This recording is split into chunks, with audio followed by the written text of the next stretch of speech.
Take off. Ya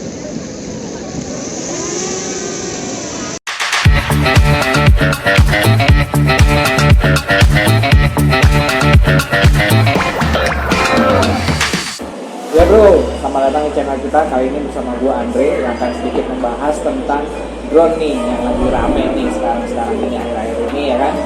Kebetulan kali ini gue bersama teman gue nih namanya Mas Ian. Selamat datang Mas Ian. Hai, ya bro, perkenalkan dengan saya Ian Antono. Salam kenal. Buat kalian yang penasaran nih tentang hobi drone seperti apa, terus aerial videographer seperti apa, tonton terus video kita, oke? Oke, Mas Ian, gue mau nanya nih, katanya drone itu kan masuk ke dalam kategori hobi aerial fotografi, ya kan? Betul. Nah, mungkin bisa sedikit kasih penjelasan nih, Oke. informasinya. Mungkin buat bro-bro yang di rumah nih kan belum banyak tahu ya, aerial fotografi itu apa. Mungkin kelebihan-kelebihannya apa sih aerial fotografi atau apalah, penjelasannya silakan Mas. Oke, jadi mungkin bisa saya jelaskan sedikit ya bro sekalian. Aerial fotografi itu adalah salah satu kategori fotografi yang diambil dari angle atas nih, angle atas atau diambil dari aerial dari udara. Nah, biasanya itu memakai satu drone, kedua bisa dengan pesawat UAV ya kan, yang biasa pakai remote control dan dia bisa dikasih kamera, atau mungkin yang lebih effortnya lebih besar lagi nih pakai helikopter, dan fotografernya naik helikopter, dia moto dari atas helikopter.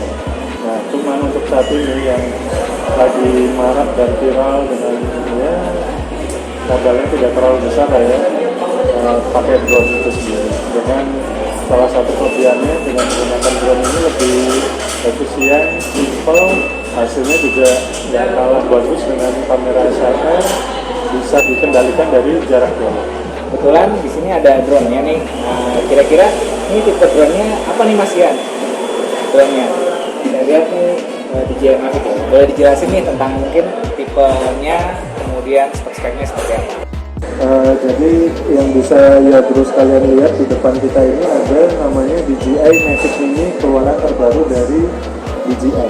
Yang bisa kasih mungkin informasi kenapa sih DJI Mini menarik? Oke, jadi mungkin kesan atau experience gue selama memakai DJI Mavic Mini ini dari namanya sendiri ya, Mini.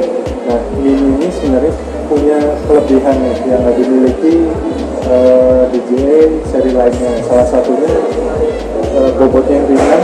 Ini memudahkan gue nih sebagai pengguna drone ya. Kalau misalnya gue bawa traveling gitu kan, gue cukup bawa tas yang simple ini kecil, bisa gue pakai untuk mengabadikan misalnya landscape, pemandangan alam ya kan, tanpa perlu bawa tas gede gaban yang mungkin bisa kalian temukan misal menggunakan DJI Phantom ya kan, dia tasnya besar. Nah, kalau DJI Mavic Mini ini tasnya kecil. Terus yang kedua, baterainya sendiri itu juga tahan lama, 30 menit. Itu gue rasa tuh bantu banget tuh pada saat gue mengabadikan tempat wisata atau lainnya tanpa perlu ganti-ganti baterai nih. Menurut gue dengan satu baterai 30 menit cukup worth it lah. Kalian bisa bawa kemanapun tanpa perlu space yang besar, tapi dengan hasil yang oke punya, karena videonya sendiri pun sudah mendukung resolusi 2,7K pixel. Itu kalau misalnya lo upload di YouTube, wah gue jamin lo bakal terpukau deh dengan hasil dan ketajamannya. Terus yang terakhir adalah dari drone ini gue sudah berapa kali dapet job, dan itu menurut gue worth it banget lah. Gue beli ini buat hobi, di sisi lain bisa juga gue buat job untuk pengambilan footage video foto aerial, karena tidak semua user bisa menggunakan drone ini. Rata-rata fotografer hanya menggunakan kamera SLR biasa, tapi fotografer yang bisa memakai drone ini salah satu menjadi kelebihan fotografer tersebut, dan itu memiliki nilai jual yang ya cukup lumayan deh untuk job tambahan. Dari spek-speknya yang Mas udah jelasin sekian banyak itu, kira-kira berapa sih nih harganya? Oke, terkait harga dari Mavic Mini ini ada dua ya. Yang pertama adalah Mavic Mini Basic atau yang paket yang hematnya itu harga 5 juta. juta. Kemudian untuk yang paket lengkapnya sendiri dari Mavic Mini, paket combo itu harga 7 juta. Wah, makin menarik nih setelah tahu harganya ya. Nah, daripada makin penasaran sudah di rumah, dengan kita langsung lihat aja nih hasilnya gimana nih waktu terbang, kemudian hasil gambarnya seperti apa. Oke, tonton terus video ini.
Oke.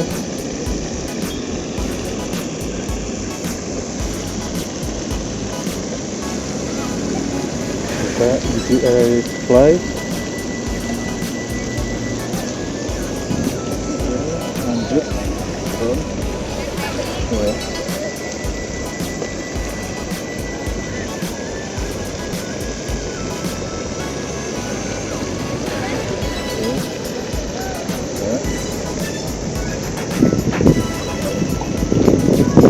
Extra proses pairing,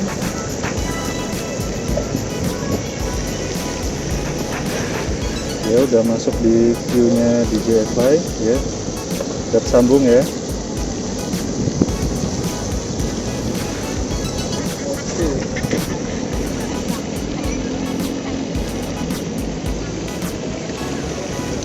Ini posisi masih mengumpulkan GPS, paling nggak di atas 9 atau 11. Nanti dia baru GPS lock ya, bahas istilahnya, atau GPS-nya terkunci untuk mengamankan posisi, memastikan fungsi RTH atau Return to Home berfungsi secara normal, karena GPS ini sebagai patokan posisi si drone ini untuk kembali ke titik awal semula. Nah, ini ada notif kompas calibration-nya required, jadi harus dikalibrasi untuk kompasnya.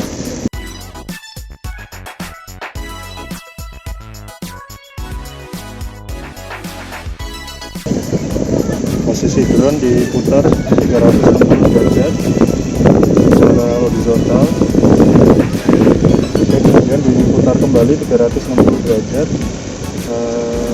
secara vertikal.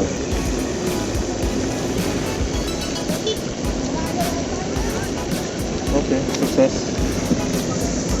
Ready untuk terbang. Ya, sekarang ready untuk terbang. Nah, salah satu tingkat kesulitan untuk terbang yaitu terbang menggunakan tangan ya. Biasanya kalau pemula dia baru terbangnya lewat landasan, cari benda yang permukaan yang rata, dia terbang. Nah, kalau untuk yang skillnya lebih meningkat, lebih baik gunakan lewat tangan, lebih aman. Oke, kita mulai take off.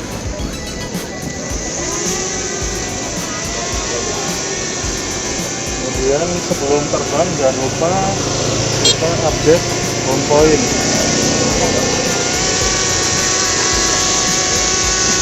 Nah, sudah selesai, baru kita terbangkan.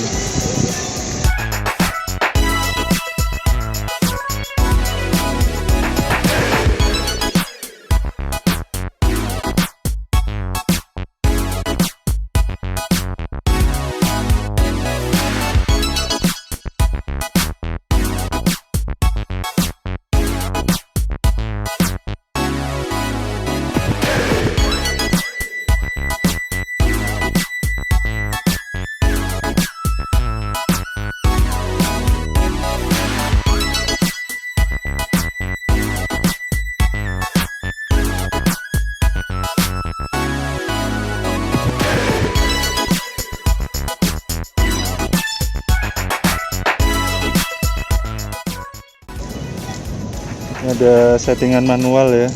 Jadi manualnya dia bisa mengatur shutter speednya berapa, kemudian ISO-nya berapa, bisa kita atur nih sesuka hati ya. Nah, ini untuk pengaturan shutter speed atau kecepatan kamera. Jadi nanti ini pengaruhnya adalah hasil foto atau video, mau lebih gelap, mau lebih terang. Nah, bisa diatur sendiri. Dan kalau yang ini untuk naik turun angle-nya kamera. Nih contoh ya. Nah, ini contoh nih, bisa naik turunin kamera, bisa nyesuaiin sudut pengambilan gambar. Ini untuk foto, yang sebelah kiri untuk video. Terus kita coba beberapa fiturnya ya. Fiturnya lumayan banyak ini. Kita coba ambil. Nah, ini kan tulisan Mekarta. Oke. Kita foto. Nah, di sini ada beberapa fitur ya untuk quick shot nih. Jadi bagi yang mau mau coba.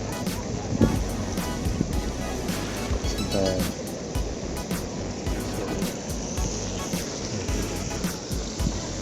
Tulisan Mekarta. Contoh kita mau coba untuk drone itu jadi menjauhi objek. Kita coba ya fitur drone ini. Kita lock dulu nih targetnya sebagai patokan tulisan Mekarta. Kita turunkan dulu biar nanti berasa efeknya. Oke, kita mulai ya. 3, 2, 1.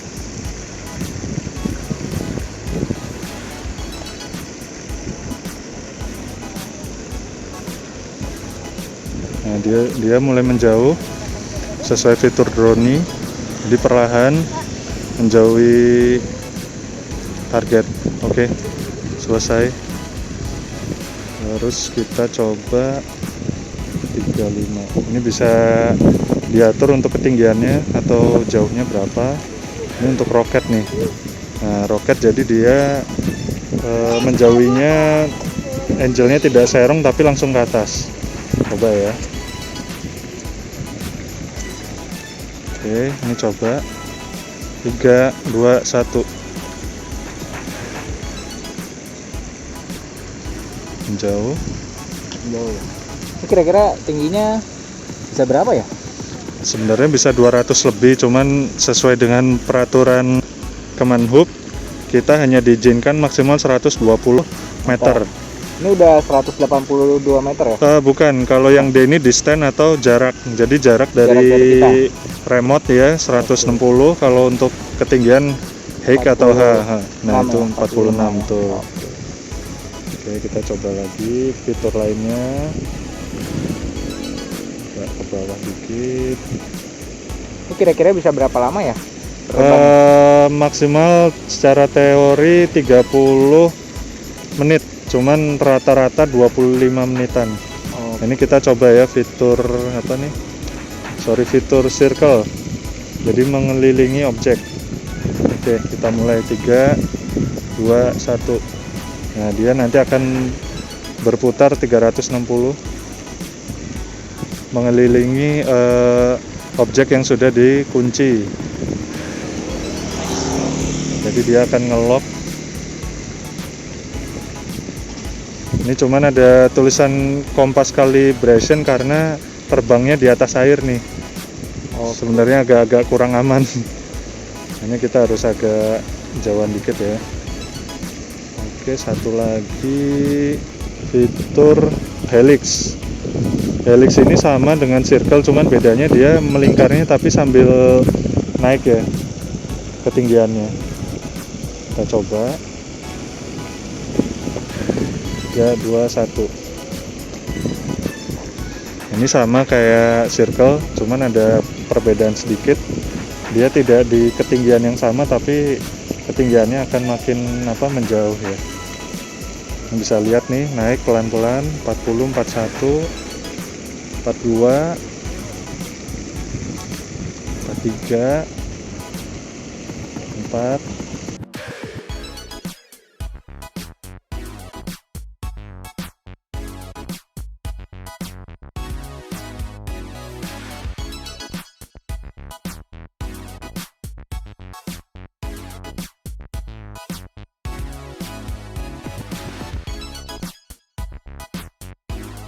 Oke.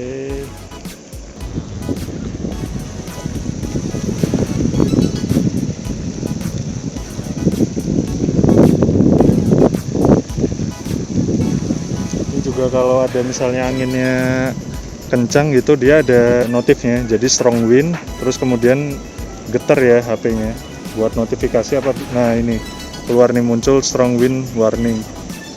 Jadi kalau misalnya ada anginnya terlalu kencang, dia bakal memberi notif ke user. Jadi cukup aman ya untuk produk DJI ini, banyak safety-nya. Ini paling jauh jaraknya berapa meter? Secara teori 4 km. Cuman rata-rata kalau misalnya di perkotaan itu kurang dari 1 km karena banyak gangguan transmisi WiFi yang pancarannya sama dengan sinyal WiFi remote ke drone. Jadi istilahnya interferensi lah. Oke. Kita coba ambil videonya, kita coba mengelilingi Meikarta Park ini biar kelihatan viewnya seperti apa.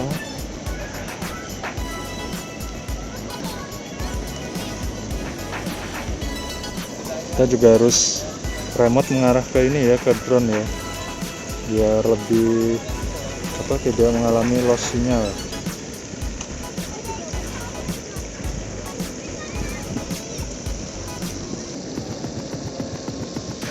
Jarak menunjukkan hampir 400 meter ya. Nah, ini fitur RTH atau Return to Home. Jadi kalau misalnya dia loss sinyal, otomatis akan kembali ke posisi awal dia terbang.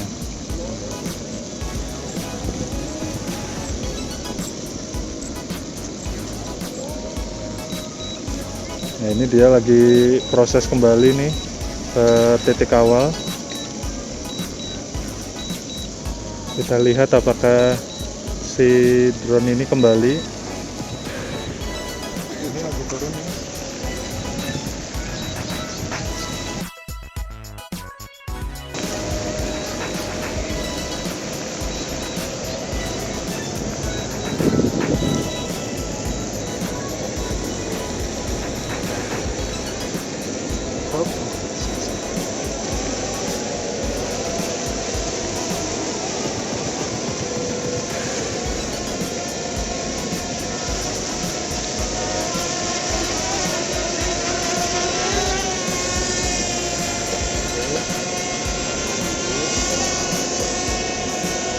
Ya, ini proses landing ya, sudah pas, tepat di atas tangan, langsung.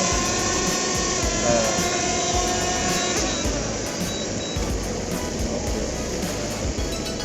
Oke bro, buat kalian yang penasaran nih tentang video-videonya tadi dari drone-nya Mas Ian, kalian bisa cek juga di YouTube-nya Mas Ian. Nanti kita share di bawah ini ya link-linknya. Nah, buat kalian, next-nya jangan lupa komen, kalau mau komen di bawah ini, subscribe channel kita juga terus. Oke, thank you. Sekian dari saya.